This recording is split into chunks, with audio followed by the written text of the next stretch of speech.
Chemistry, selamat datang di Tellurium, telusuri jejak karir alumni. Podcast santai yang bakal nemenin kamu ngobrol dan mengintip perjalanan inspiratif para alumni pendidikan kimia. Di sini kita akan berbincang seputar pengalaman kuliah, dunia kerja, tantangan, hingga tips-tips yang pastinya bisa jadi bekal buat kamu dalam merencanakan masa depan. Pada episode kali ini kita kedatangan alumni hebat kita yang siap berbagi cerita, pengalaman, dan inspirasi seputar perjalanan karirnya. Siapa tahu kisah kakak ini akan jadi motivasi dan membuka wawasan baru bagi sobat chemistry. Podcast ini dipersembahkan oleh Departemen Penelitian dan Pengembangan HMPS Pendidikan Kimia yang selalu berkomitmen menjadi jembatan antara mahasiswa dengan dunia pasca kampus. Jadi, siapkan cemilan favoritmu, duduk yang nyaman, dan selamat menikmati.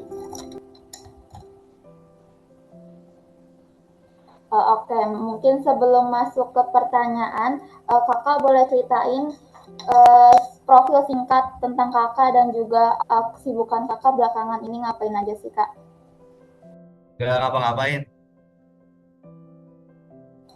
Nggak ngapa-ngapain gimana tuh Profil maksudnya? singkat ya. Profil singkat. Iya. Saya buat singkat-singkat aja ya. Nama saya Ibad Solihin. Saya angkatan 2019. Saya masuk 2019, lulus 2023. Saya lupa, saya masih ingat NIM saya 74 kalau nggak salah. NIM saya 74. Dulu dosen pembimbing saya itu Pak Buhari Muslim. Semoga masih ada ya. Sekarang saya kerja di manufaktur farmasi di PT Lapi Laboratoris di Cikande Modern, Kabupaten Serang, Provinsi Banten. Saya di posisi packaging material analis, analis bahan kemas di manufaktur farmasi. Ya kurang lebih hari-hari ya kerja, Senin sampai Jumat kerja kayak biasa, masuk jam 7, pulang jam 4, pulang, istirahat. Paling itu kalau ada eh, lagi nongkrong-nongkrong, paling nongkrong sama teman-teman. Udah sih paling kesibukannya ya karyawan seperti biasa saja, tidak ada yang spesial. Kalau kuliah ya, kuliah, gua angkatan COVID masalahnya. Waktu itu masuk, Oh, kakak berarti ya, lapraknya laprak ini, ya, bukan laprak tulis. pertama kali. Saya pertama kali angkatan COVID, masuk 2019, 2021, 2020 kan COVID tuh ya. Seminggu, 2 minggu masuk, habis itu pulangin semua ke daerah masing-masing. Sudah masuk semester 3 4 itu COVID di rumah aja. Alhamdulillah saya kimia organik, anorganik COVID. Syukurin kalian yang offline, saya online. Terus masuk lagi semester berapa ya? 6 apa 7? Gue lupa. 6 atau 7. Pokoknya itu udahlah udah normal udah semua kita masuk udah sampai lulus 2023. Saya masuk Juli 2019, lulus sidang skripsi Juli 2023, wisuda 2023 Agustus kalau nggak salah. Jadi ya 3 tahun 10 bulanan. Paling gitu. Jelas nggak? Apa ada yang nggak jelas? Jelas banget sih, Kak. Mungkin kakak nggak Hmm. ngerasain laprak tulis kayak kita-kita kali ya? Gue ngerasain lapak Oh, tuli satu dua doang. Tiga empatnya saya online. Tidak ada lapak tulis. Tidak ada aslep-aslep. Tidak ada, tidak Padahal ada. eh, ngehektik-hektiknya lagi di 3 sama 4 ya, Kak? Betul, betul. Saya juga bersyukur. Memang Tuhan menyayangi semester-semester itu. Apa, pusing ya? Labrak ya? Emang lu, buset. Pulang malam, ngelabrak di perpus sampai malam. Sampai per PU tutup. Itulah dulu pas zaman 2019, awal-awal satu tua tuh kan masih adaptasi ya, SMA ke mahasiswa. Jebret. eh Kimda satu. Terus fis- fisika, Fisda satu. Fisda nggak tahu dapat satu dua kayaknya Fisda satu satu dua Fisda sama ini apa sih biologi umum apa biologi dasar ya nggak tahu lah pokoknya tiga lah itu yang ada lapraknya tapi ya udah cuman semester satu sama dua aja gitu paling kalau laprak ada lagi ya oke, baik kakak. Selanjutnya lupa apa? lupa gua anggota HMPS ini telurium itu gue udah tahu sebenarnya Ya saya dulu di HMPS gabung di kabinetnya Kak Nizar. Waktu itu kadep saya, kadep gua tuh Kak Almas, Litbang, Litbang Pengembangan. Di anggota saya anggotanya Kak Almas di Litbang, terus di Etlorium ada lah waktu itu sempat interview siapa gitu, gue lupa. Beberapa angkatan ada yang nawarin juga sih, cuman kemarin-kemarin gue belum ngeyain, cuman ya udahlah sekali-sekali pengen ngobrol gitu. Itu sih tetap sempat di HPS. Bahkan waktu itu sempet ikut chef. Kalian masih ada chef nggak? Chemistry Education Fair. Udah nggak ada. Adanya sekarang mungkin CSW, CSS itu seperti seminar, terus kayak cuma pelatihan ketiga seperti itu Kak. CSW itu juga muncul tuh apa di kabinetnya Kanidar, Kalma waktu itu kan. Terus kita ngadain CSW Chemistry Scientific Writing ya kalau nggak salah ya, kayak tulis-nulis kayak gimana kuantitatif, kualitatif gitu-gitu kan. Iya. Tahu tahu tahu. Terus terus. Mungkin kakak bisa cerita nih kak, mulai dari awal perjalanan kakak menjadi mahasiswa pendidikan kimia, terusnya hingga bisa masuk ke dunia laboratorium gitu. Gimana itu Ini kayak ceritanya? Kok bisa? diceritain berapa tahun yang lalu ya? 2019 ya? Anjay, udah tua gue. 2002, 2019 tuh lulus SMA. Waktu itu kebetulan, kenapa? Waktu 2019 saya sempet nyoba-nyoba kan masuk PTN. Buat dulu mah PTN wah banget lah. Nyoba-nyoba PTN. Dulu saya udah terima di UIN Banten, biologi murni. Minggu depannya pengumuman UIN Jakarta pendidikan kimia, dapat pendidikan kimia UIN Jakarta. Kan ya udahlah, karena lumayan suka, nggak suka-suka banget sih kimia, cuman lumayan suka, ya udah ambil di pendidikan kimia. Terus yang kalian tahu tadi, masuk 2019 semester 1 semester 2 lumayan lumayan agak perlu adaptasi karena dulu pas SMA, karena gue sekolahnya di, ya nggak kota-kota bang, nggak kota sih, jujur Cikande, di kalau Cikande emang kita sangat jarang nge-lab ya, sangat-sangat jarang nge-lab. Jadi waktu masuk pendidikan kimia kan sempat nge-lab, jadi kayak agak kaget dibanding sama teman-teman yang lain mungkin yang udah sering nge-lab di SMA-nya. Mungkin ya orang-orang desa kayak saya ya cenderung butuh waktu buat adaptasi, tapi seiring berjalannya waktu ya kita bisa apa bisa beradaptasi lah. Terus udah gue bilang kita kekat angkatan COVID 2020 sampai 2022 apa itu lupa ya. Pokoknya itu pokoknya itu udah kalau online, ngajar belajar kimia organik online, anorganik online, fisika apa kimfis online. Waktu itu eh, Pak Deddy selalu bikin video. Kalau kalian pasti juga kalian udah tahu Pak Deddy punya YouTube, channel YouTube yang udah 1.000 subscriber, itu saya nggak tahu berapa. Pokoknya Pak Deddy kita belajar sama Pak Deddy kimia organik, anorganik sama Bu Nanda, organik satu, organik dua, anorganik satu, anorganik dua, Viveden satu, Viveden dua, lupa anorganik pokoknya apa, lupa deh. Terus fisik Kimfis satu, Kimfis dua, ya walaupun nggak ngerti yang diajarin apa itu Kimfis satu, Kimfis dua, Bu Evi waktu itu. Terus udah masuk semester 6 semester 7 gue lupa, semester 6 atau semester 7 ya, semester 6 kayaknya atau semester 5 gue lupa, semester 6 kayaknya, 5 atau 6 ya, masuk offline, udah mulai offline. Terus belajar, lupa kimia bahan alam tuh apa gitu. Ya udah mulai belajar belajar lagi karena gue juga aktif di lab ya, jadi asisten dosen lah waktu itu, dekat dekat juga sama Pak Iwan kan. Gue tahu nih Pak Iwan udah nggak di Kepekim lagi kan sekarang.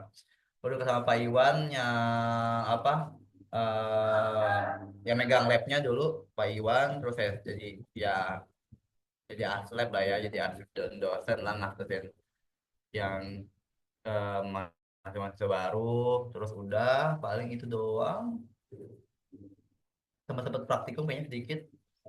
Terus sidang Juli, judul skripsi saya itu hubungan anxiety dan stratifikasi mahasiswa pendidikan kimia terhadap hasil belajar mata kuliah praktikum kimia dasar satu kalau nggak salah. Saya dulu 3 jurusan yang saya 3 jurusan.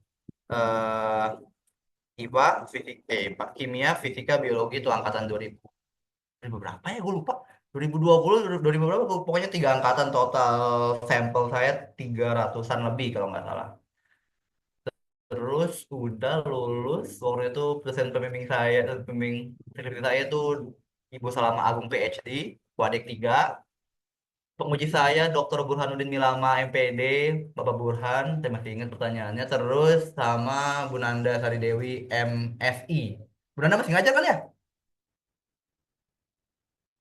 Nah, udah itu paling itu terus udah di sidang karena saya pembimbing saya dokter, jadi ya tidak terlalu susah lah pertanyaannya ya. Itu adalah trik sebenarnya. Terus abis itu udah lulus Juli, wisuda Agustus 213 apa 214 ya? Wisuda keberapa? 213 apa 213? Gue lupa pokoknya 200-an apa? Gue lupa pokoknya. Terus Agustus, September, Oktober gue di rumah tidur-tiduran dulu sambil nungguin ijazah. Terus abis itu sekitar November kebetulan saya punya temen yang udah kerja di kantor sekarang. Terus dia ngabarin kayak udah gimana, lagi di mana sekarang, maksudnya kayak kerja apa gitu. Gua bilang baru lagi nunggu ini nih, lagi nunggu ijazah gitu kan. Terus ya udah dikasih itu link kan, katanya coba lamar, kantor gue lagi butuh gitu kan. Ya udah gue lamar terus ya tes umum pada semestinya, interview HR, interview user, terus oke, besoknya masuk, ya kerja sampai 2 tahunan, 2 tahun setengah lah gue kerja di kantor sekarang. Udah sampai sekarang. Itu paling cerita tidak penting saya. Oke, berarti kakak sebelumnya belum pernah nyoba ngajar atau gimana kak? Dulu ngajar PPL ya, apa PKL, PPL, gue PPL. ngajar PPL, gue ngajar PPL di salah satu salah satu sekolah swasta di Pamulang. Sekolah Taruna apa gitu, gue lupa pokoknya di Pamulang. Taruna Eh, Mandiri, Kak. ya Taruna Mandiri ya betul, gue ngajar di situ berapa bulan, 2 bulan ya, seperti swasta swasta pada umumnya sebenarnya, badar-badar siswanya, buset. Ada momen kayak mereka kan Mister ya, dalam Mister, Miss gitu, Mister kita nggak mau belajar, terus yang nggak mau belajar ya udah kita nonton aja, nonton lah kayak reaksi-reaksi kimia gitu ya. Agak susah kalau di swasta ya, karena mungkin mereka bayar yang pertama, terus mereka ngerasa mungkin nggak terlalu penting sebenarnya ilmunya, tapi setidak-tidaknya gue berusaha buat mengenalkan kimia tuh nggak serumit itu loh. Rumit memang, tapi ada kok yang nggak rumitnya, part yang nggak rumitnya gitu. Sudah, karena emang agak susah itu adalah gue mikir kayak mulai anjir gak cocok nih gue kayak ngajar nih, karena kalau gue nggak sabaran orangnya, maksudnya kayak apa sih kayak gini masa nggak ngerti gitu kan, nggak cocok kayak gue ngajar, kayak apaan sih ini, masa kok kayak gini dong nggak ngerti gitu. Itu ngajarin apa gue yang nggak bisa ngajarin, atau emang masih sisa-sisa kayak gitu ya. Jadi ya udah, gua habis ngajar selesai PPL tuh kayak gimana ya gitu, ngajar nggak ya gitu, gitu sih. Terus udah kebetulan ada rezeki di kantor sekarang ya, syukur begitu. Udah pernah ngajar kok, emang nggak cocok aja sih. Nah, kalau kayak gitu, kebetulan Kenapa? nih, Kak. Kenapa Kenapa? alasan Kak Iba tuh ngambil pendidikan kimia? Ah, itu dia kenapa gua dulu ngambil pendidikan kimia. Dulu ya punya kenapa, mungkin karena dulu eh, punya guru kimia SMA. Dari 3 mata pelajaran, kimia, fisika, biologi, hanya kimia saja yang saya ngerti. Biologi, kimia apa itu? Biologi, fisika, fisika itu nggak ngerti gua. Ya udahlah, mungkin ambil kimia lah. Terus kayak cerita ke gurunya, ya udah kalau kamu suka ambil kimia. Ternyata nggak cuma suka, tapi harus dipikirin juga ke depannya kayak gimana. Tapi ya udahlah, karena menurut gua pendidikan tinggi itu bukan menentuk nggak sebenarnya berbanding lurus, nggak selalu berbanding lurus dengan masa depan, karena gue mikir juga gue kuliah buat ya menambah wawasan segala macem. Itu sebenarnya bisa dikondisikan gitu kan.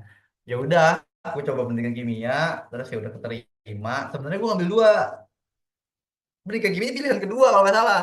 Pilihan pertama itu farmasi, dan syukurlah saya nggak dapat farmasi karena aku katanya 18 juta. Tidak ada budget saya 18 juta. Jadi ya udah, mungkin itu cara Tuhan buat nakdirin gue sampai ada di posisi sekarang gitu ya, mungkin terbaik buat gue, jadi ya gue terima-terima aja. Ini juga rezeki juga kan, mungkin rezekinya di sini, di situ. Jadi ya itu sih alasannya, karena yang pertama itu karena punya guru kimia yang enak ngajarnya, bisa ngerti, jadi ya ya udahlah gitu kan. Itu sih alasan jawabannya. Tapi jangan ditiru ya, tolong dipikirkan yang benar. Udah telanjur kayaknya Kak. Semuanya rata-rata seperti itu. Oh iya, ya, Berawal dari guru. emang rata-rata kayak gitu ya. Iya semuanya. Hmm, Oke, terus. mungkin bisa. Kakak kan tadi sempat cerita kalau kakak pernah masuk ke HMPS ya. Mungkin apa Nah, sih pengalaman pengalaman yang paling berpengaruh terhadap karir kakak pengalaman paling berpengaruh untuk ya. di kuliah ini? Pengalaman Iya. berpengaruh mungkin ini apa namanya, pengalaman organisasi ya, karena di kantor juga sama, banyak macam-macam orang, ketemu di HMPS, banyak dari kelas, angkatan, kerjasama kayak gitu-gitu sih. Tapi kalau misalkan dari skill atau apa ya banyaknya dapat dari lab lah, dapat dari jadi aslab gitu. Kalau misalkan berpengaruh atau nggak berpengaruh tentunya, karena kan waktu kita gabung HMPS kita ngobrol sama orang, ketemu orang baru, apa namanya, membangun jaringan, kenal. Juga waktu itu ikut apa sih yang di, aduh, kalau perkumpulan kimia di Indonesia apa namanya, KKI ya, apa bukan, apa sih gue lupa, yang waktu apa namanya ya, yang ada wilayah-wilayahnya itu loh, gue lupa deh. Bukan HKI, apa sih waktu itu, PPSKI Kak. apa, PPSKI. bukan yang ini loh, yang H- kayak HKI, dibagi. Kak. Himpunan Kimia Indonesia. Nah, terus ada tuh apa namanya, aduh, gue lupa, pokoknya organisasi yang berhubungan sama kimia-kimia, terus tapi mahasiswa-mahasiswanya ya, ah, ya gue lupa, ada MI, ada MI-nya gitu, gue lupa. Tapi itu seluruh Indonesia, kayak dibagi-bagi dari wilayah satu, wilayah dua, wilayah tiga. Gue di departemen, sama sih, departemen kayak penelitian pengembangan juga waktu itu. Itu wilayah dua, ada orang Bandung waktu itu sama orang ITB, IPB gitu. Punya wilayah dua tuh orang-orang wilayah barat lah gitu, wilayah Indonesia bagian barat. Gue lupa namanya apa ya? Apa sih namanya? FIKI, Kak. Federasi Industri Kimia Indonesia, bukan? Bukan, bukan. Apa APKIDA, ya? APKIDA. Asosiasi Kimia Dasar Organik Indonesia. Bukan, bukan. Apa namanya ya? AIKI, Aduh. AIKI. Asosiasi Industri Kimia Khusus Indonesia. Bukan. Apa ya? Ya udah itulah, pokoknya gue lupa. Waktu itu orang ITB tuh ketuanya. Oh, berarti kakak nggak cuma di HMPS Pekim UIN Jakarta doang dong ya? Apa? Berarti kakak nggak masuk di HMPS Pendidikan Kimia Jakarta doang? Kayak ada organisasi lain Iya, selain di betul. kampus?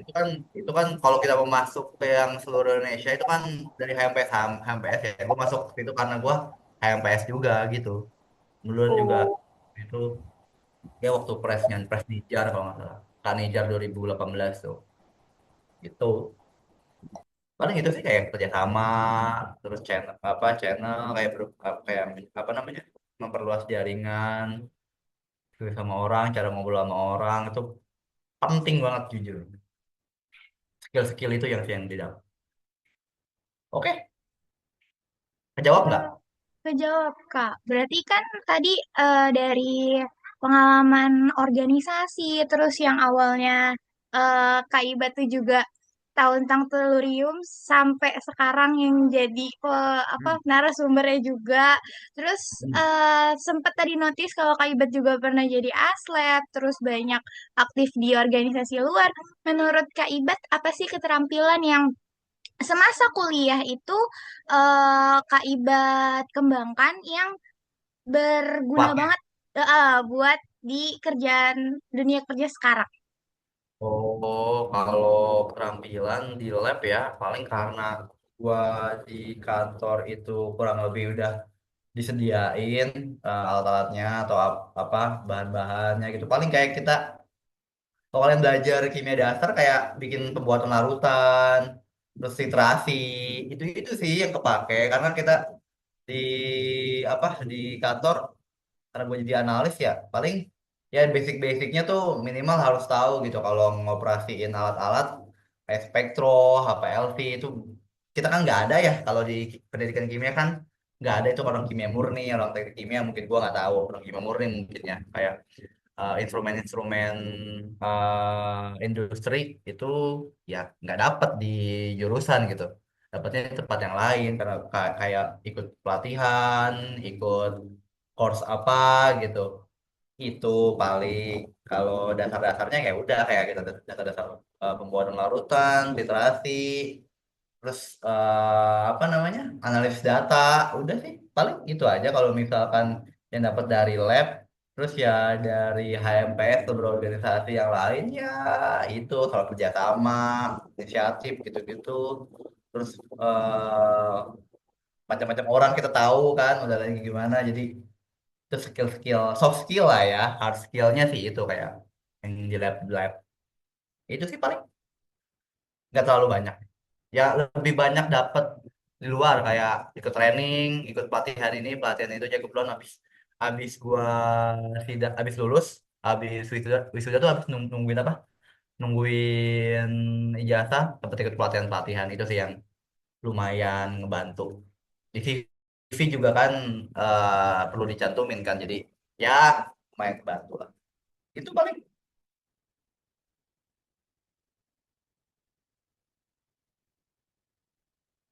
lagi.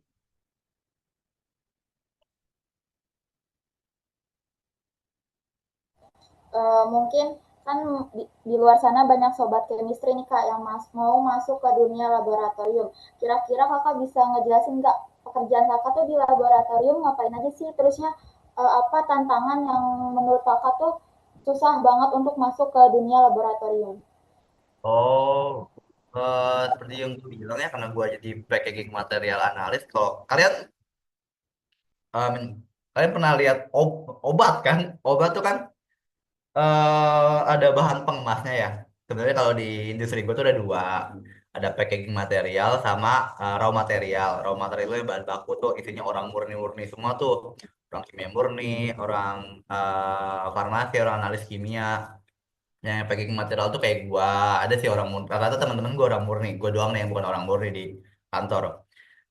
Itu ya misalkan kalian tahu gelas ya gelas vial atau vial obat atau botol obat nah itu sebelum dipakai itu diperiksa dulu kadar apa namanya kalau keramik atau kaca itu ada alkalinitas gitu di kacanya itu nah itu diperiksa dititrasi itu panjang lah apa namanya prosedurnya harus direbus segala macam terus banyak kayak bikin-bikin larutan kayak HCl, NaOH itu sikel-sikel itu yang dipakai kalau kita meriksa-meriksa ya kekuatan gelasnya kayak gimana pas direbus kayak gimana terus kalau ada rubber itu kayak karet ya kalau kalian pernah lihat obat yang ada vial terus ditutup pakai karet biasanya buat disuntik tuh buat injeksi-injeksi buat obat-obat perlu pakai suntikan tuh ada karetnya kita periksa pemeriksaannya banyak ada spektro identifikasi itu alat-alat instrumen yang dipakai banyak tantangannya itu gue harus pelajarin alat-alat itu waktu itu kan kosongan tuh kan gue belajar lah, lihat di YouTube, training-training, terus training sama senior. Sebenarnya di kantor gue cukup suportif sih, kayak orang-orang baru yang emang belum terus di training juga. Jadi di kantor gue lumayan apa, ter terstruktur lah pelatihan-pelatihannya buat karyawan-karyawannya. Tantangannya itu keseharian sih gitu, keseharian yang analis kayak kotak tuh dimensinya lebih kayak kalau misalkan kertas-kertas ya, bahan-bahannya kertas tuh kayak cuman dimensi ketebalannya cocok apa enggak, sesuai sama standar apa enggak, warnanya sesuai sama standar apa enggak. Terus kalau blisternya itu baru tuh ada cairannya kayak dikelupas, blisternya lapisannya sesuai apa enggak sama standar. Misalkan 3 lapis dia cuma 2 lapis, itu nggak sesuai standar kita reject. Nah kan berbahaya waktu buat pas di produksinya bisa robek atau apa. Nah kurang lebih kalau keseharian sih gitu, kayak mereka meriksa bahan-bahan pengemas obat gitu loh, kayak amplopnya. Tapi kalau misalkan kar kertas, kayak banyak kertas karton, ya paling kayak dimensi, bobot, warna gitu sih. Yang pasti kalau mau masuk industri farmasi, atau nggak tahu ya, industri warna-warna lah, tidak boleh buta warna. Laki-laki banyak buta warna. Nah, kebetulan saya nggak buta warna. Itu sih paling tantangannya itu tadi, yang banyak alat-alat yang gua nggak ngerti awalnya. Terus ya gua punya kemauan buat latihan ya, buat apa, training-training ya. Sekarang udah lumayan ngerti sih. Itu sih paling. Untuk pertanyaan selanjutnya itu, menurut Kak Ibet, kan Kak Ibet ini yang awalnya dari pendidikan kimia, terus di dunia kerjanya itu kan nggak selinear ya, yang jadi guru atau segala macam gitu.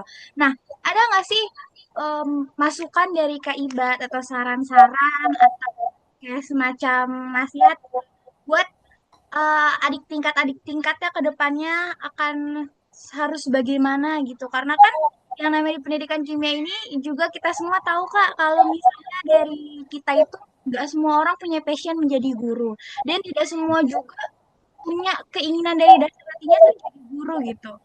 Jadi kalau misalkan dari Kak Ibat ada kayak Berarti buat ke mahasiswa ya sarannya ya.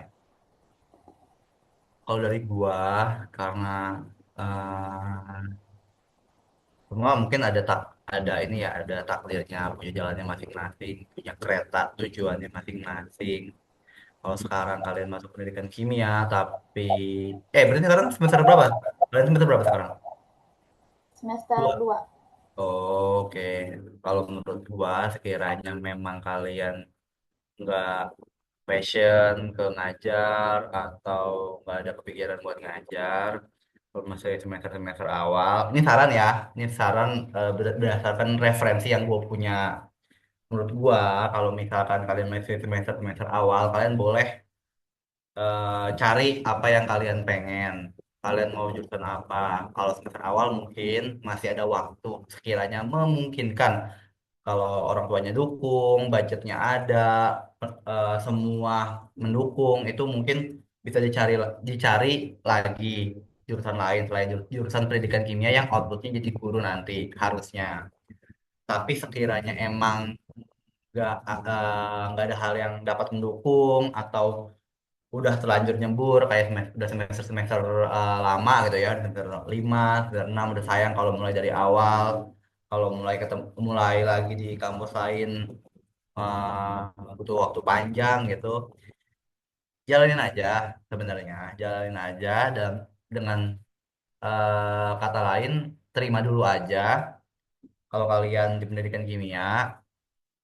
Tapi di diiringi dengan kalian ikut-ikut kayak gua, kayak ikut kursus, ikut pelatihan-pelatihan yang di bidang-bidang yang kalian pengen. Contoh, kalian pendidikan kimia nih, pendidikan kimia jurusannya, tapi kalian passion sama atau pengen kerja di jadi business development, atau ahli IT, atau jadi data analis, jadi data scientist, atau mau jadi analis kimia, atau kerja-kerja di manufaktur industri, itu harus diiringi sama ikut pelatihan-pelatihan atau berkumpul sama orang-orang yang ada di bagian itu gitu atau ada di lingkungan itu. Yang pertama itu apa namanya ya, karena udah jalanin aja terus kayak udah ikut-ikut training-training aja gitu. Itu bakal ngebantu nanti ke depannya kalau sudah lulus. Karena di teknik kimia sendiri kan mungkin nggak ada nggak ada apa nggak ada selengkap itu ya. Kalau misalkan mau ke industri atau misalkan kalian ahli IT, kalian ada kursus-kursus IT, kursus-kursus banyak kok online sekarang, kursus-kursus nggak, jadi nggak harus ngabisin waktu banyak, enggak banyak kok online. Kadang cari aja di LinkedIn, cari aja di YouTube, cari aja di internet, harusnya ada semua pelatihan-pelatihan yang kalian pengen, yang kalian passionin. Tapi sekiranya emang kalian ngebet banget atau udah punya panggilan untuk jadi guru, ya saya rasa pendidikan kimiawi Jakarta salah satu tempat yang menguntungkan atau bisa jadi tempat yang oke. Karena banyak sih teman-teman gue yang ngajar, sekarang ngajarnya di swasta-swasta bagus, di Al-Azhar, di Cikal, di MAN, banyak banget yang udah ngajar-ngajar di sekolah-sekolah bagus dan gajinya oke kok. Karena mungkin banyak orang yang nggak mau jadi guru karena gajinya kurang oke. Yang pertama itu kalian harus sadari. Gini tuh harus se serealistis mungkin kan. Jadi kalau kalian memang eh, nggak punya passion jadi guru atau nggak punya panggilan jadi guru, kan menurut saya gue itu guru tuh panggilan, susah loh jadi guru, seriusan. Gue liat teman-teman gue tuh lebih susah jadi guru dibanding jadi yang lain menurut gue, karena ya udah tanggung jawabnya tuh bikin orang ngerti. Terus udah harus ngajar kimia, ngajarin karakter, ngajarin sikap, banyak banget yang harus diajarin gitu kan. Jadi menurut gua respect sama orang-orang yang mau mengabdikan dirinya jadi guru, punya panggilan jadi guru, ya pendidikan kimia itu tempat yang baik lah buat menurut gua. Tapi itu kalau emang orang-orang yang mungkin nggak punya panggilan buat guru atau nggak ada passion buat jadi guru, nggak apa-apa. Kiranya emang udah terlanjur, jalanin aja sambil diiringi sama ikut-ikutan pelatihan-pelatihan eksternal lain atau ikut organisasi-organisasi yang mendukung passion kalian. Karena nggak semuanya itu putih abu-abu kok, banyak warna kok. Jadi nggak dulu alumni ini harus jadi ini, alumni ini jadi hari ini, nggak selalu. Semua orang punya takdirnya masing-masing, tergantung kita gimana berusahanya, pasti dapat gitu. Karena dulu waktu gua masuk kimia, waktu masuk pendidikan kimia, terus waktu itu gue lupa gue lagi duduk di mana, gue lihat ada orang, gue dari kimia farma atau apa gue lupa, kayak gue pengen deh jadi pegawai situ gitu kan. Gak tau kenapa itu doang atau apa ya. Pas gue lulus, gue jadi gue ada di industri farmasi, di laboratoris gitu loh. Jadi kayak ini aja sih, konsisten konsisten sama tahu mau kemana gitu. Tapi buat orang-orang yang bingung, tolong disiapkan dari sekarang, jangan bingung.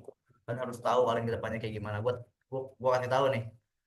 Ikut-ikut training aja, ikut-ikut kursus online, ikut-ikut organisasi yang mendukung passion kalian aja. Nanti kalian bakal terarah ke situ kok. Gitu sih paling dari gue. Dan gue banget respect banget sama orang-orang yang emang udah niat jadi guru. Gue respect, gue hormat sama orang-orang yang mau jadi ngabdi buat negara, buat minterin orang gitu. Respect sih gue. Gitu. Oke, mungkin kan jurusan kakak sama bidang kakak pekerjaan sekarang kan berbeda ya. Mungkin menurut kakak ilmu apa sih yang paling berkesan dan paling berguna di Pekim sendiri terusnya masuk ke dunia laboratorium? Kan Eh, kalau Pekim itu alat-alatnya terbatas ya kak. Sedangkan kalau betul, betul. di laboratorium itu benar-benar alatnya luas banget. Nah itu Hmm, mungkin betul. apa aja yang ada di Pekim bisa kakak bawa ke dunia kerjaan sekarang ini? Oh, oke. Ya, sama kayak tadi gue bilang, mungkin skill-skillnya banyak dapat dari Aslab, pernah gue jadi Aslab ya, jadi asisten dosen. Itu langsung Kimdas, ya dasar-dasarnya. Ya kalian minimal-minimal mungkin ya tahu cara pembuatan artwork kayak gimana, konsentrasi kayak gimana, titrasi kayak gimana gitu kan. Jadi menurut gua itu dasar-dasarnya tuh seenggak-enggaknya kalian tahu buat masuk industri. jadi nggak kosong-kosong banget. Yang kedua itu skill ngomong ya, maksudnya kayak ngejelasin sesuatu, mempresentasiin sesuatu, itu juga jadi soft skill, cara ngomong sama orang, ngobrol sama orang. Dunia industri itu banyak banget macam-macam orangnya, apalagi HR tuh teman orang-orang yang pede, teman-teman orang yang percaya diri, terus positif gitu kan. Itu sih. Terus kalau yang apa itu, yang aku bilang, kita nggak mungkin terakomodasi di pendidikan kimia karena sangat-sangat sedikit alatnya kan. Jadi ya itu ikut-ikut training, belajar-belajar daring, online, di YouTube banyak, terus ikut kursus. Ada kok yang berbayar, ada yang nggak berbayar. Yang berbayar itu bisa megang alatnya langsung gitu. Itu sih paling skill-skill yang kayak gitu yang kepake buat di industri. Tapi ya tetap eh, berjejaring sosial, berjejaring banyak teman karena aku juga gak mungkin gue tahu itu ada lowongan kalau teman gue nggak ngasih tau gue kan. Makanya itu membangun jaringan tuh penting sekali menurut gue. Jadi semakin luas jaringannya kan tentu kita semakin banyak informasi yang kita ambil ya, yang kita dapat ya. Banyak channel ini, channel itu, lu ada lawan ini, lawan itu. Jadi kayak kita punya banyak informasi gitu. Ya, semakin banyak informasi kita banyak pilihan. Terus gua percaya takdir sih. Gua nggak tahu ya, tapi gua rasa ya tiap orang punya takdir yang masing-masing. Selama kita mau berusaha bisa. Jadi nggak usah ngedown dulu kalau gua mau jadi gua nggak mau jadi guru tapi gua di pendidikan kimia. Jalanin aja. Itu.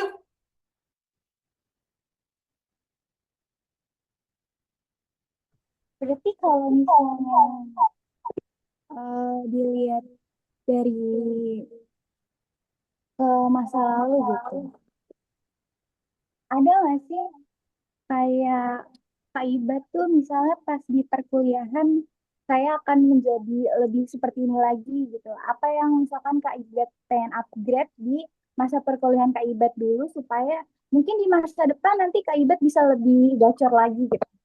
Oh, bu, gue agak kita kalau menyesali masa lalu nggak ada habisnya ya. Maksudnya kayak mungkin kalau gue bisa pesan-pesan buat kalian, masih semester-semester awal, eh jangan sampai kalian masuk organisasi yang begitu-begitu aja.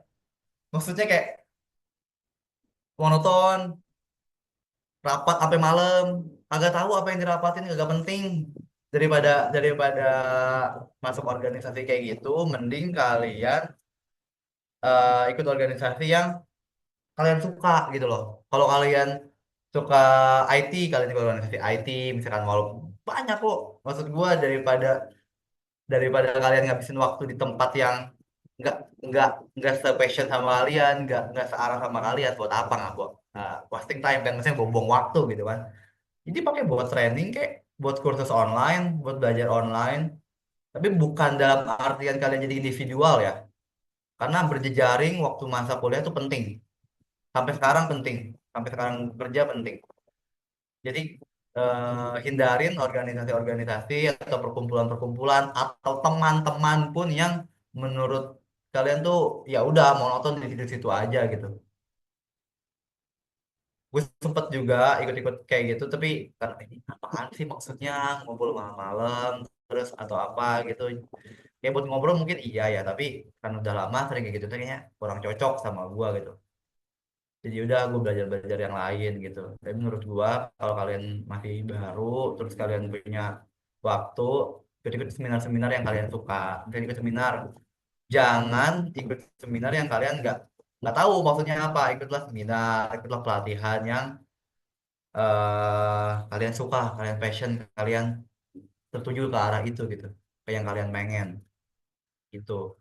Terus dengerin dosennya, belajar yang benar dalam artian eh ikut tahu lah dosen-dosen PKP kayak gimana. Tapi menurut gua jangan jangan jangan ini deh, jangan buang-buang waktu, jangan jangan ngabisin waktu buat hal yang nggak penting. Justru gue nyesel banget dulu dulu. Jadi menurut gua kalau kalian punya waktu pakai yang yang benar-benar penting gitu, karena gue percaya 1 menit yang kita buang-buang sekarang itu kita pinjam dari 1 menit di masa depan kita gitu. Jadi ya harus dimaksimalkan gitu. Ya sebenarnya kalau masih muda susah sih, karena pengen seneng-seneng pengen apa, tapi karena gua berdasarkan referensi dari gua, kalau gua bisa ngomong ke kalian, kalau gua bisa ngomong ke diri gua masa lalu, kayak lu tuh harusnya belajar yang benar, lu tuh harusnya perhatiin guru dosen lu, terus lu tuh harusnya ikut organisasi yang bisa ngedukung hobi lu, ngedukung passion lu, harus ikut kursus yang lu suka, lu pengen kembangin gitu sih, ketimbang ikut-ikut yang lain yang kurang penting gitu, kalau misalkan disebut kayak gitu. Itu sih paling, semoga jelas ya. Oke Kak, udah berapa menit nih kita bicara. Mungkin Kakak bisa sampaikan saran dan juga motivasi untuk sobat-sobat chemistry di sana, apa aja skill yang harus kita update dalam masuk ke dunia pekerjaan nantinya, khususnya di bidang laboratorium seperti Kakak. Hmm. Kalau misalkan dasar mungkin Microsoft ya.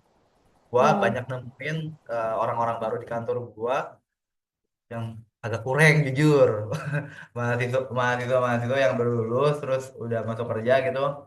Skill-skill Microsoft-nya agak kurang ya, mencoba Word, Excel sih, lebih lebih lebih ke Excel ya, Excel atau PowerPoint.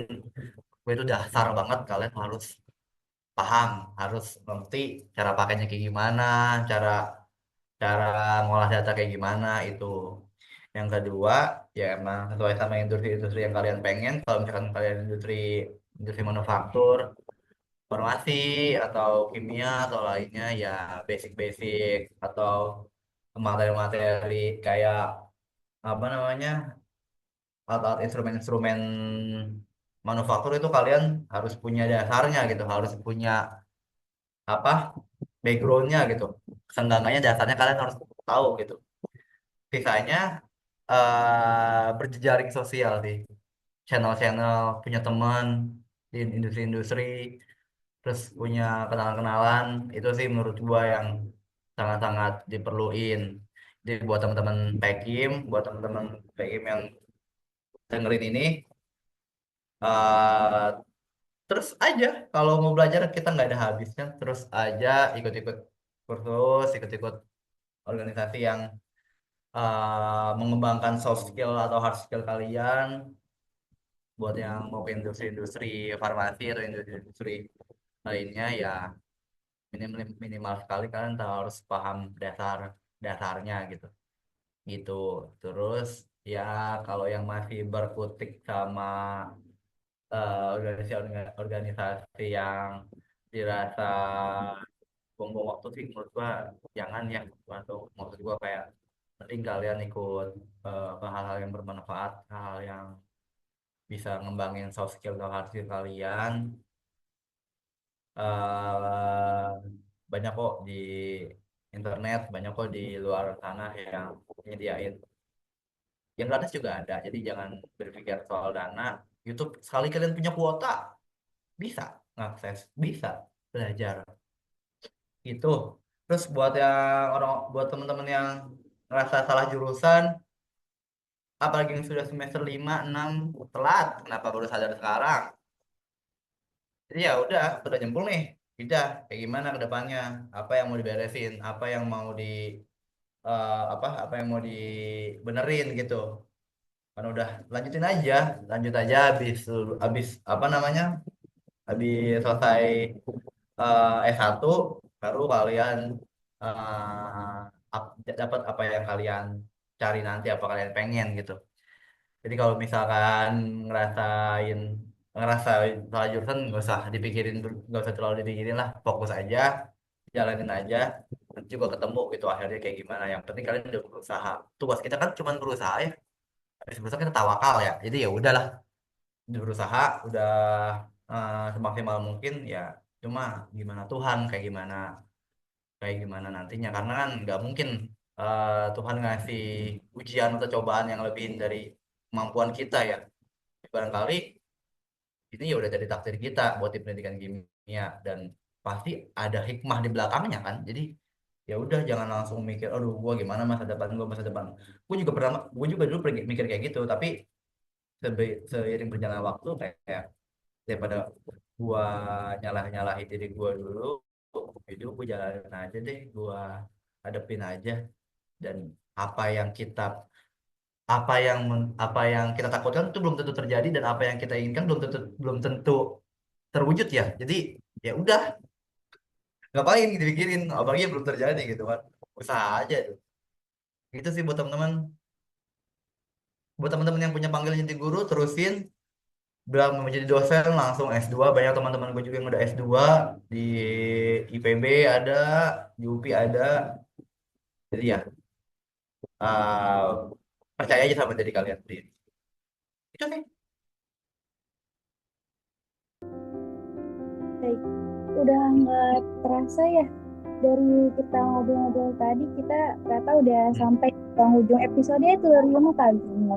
Terima kasih banyak untuk Kak Ibat Solin yang sudah meluangkan waktu untuk berbagi cerita, pengalaman, dan inspirasi yang sangat bermanfaat bagi kita semua. Bahwa jadi kita tahu nih kalau misalkan lulusan pendidikan kimia yang katanya jadi guru tuh bisa loh jadi explore, misalnya jadi laboran atau yang lainnya dengan segala experience yang didapatkan selama kuliah. Semoga obrolan hari ini bisa memberikan semangat, wawasan baru, dan memotivasi Sobat Chemistry untuk terus berkembang serta berani mewujud impian dan karir yang diinginkan. Terima kasih juga untuk seluruh Sobat Chemistry yang sudah menyaksikan episode ini. Jangan lupa nantikan episode Telurium berikutnya dengan cerita-cerita inspiratif dari alumni pendidikan kimia lainnya. Baik, tetap semangat terus, tetap belajar, dan jangan pernah berhenti menginspirasi ya Kak. Mungkin untuk akhir kita ada sesi dokumentasi.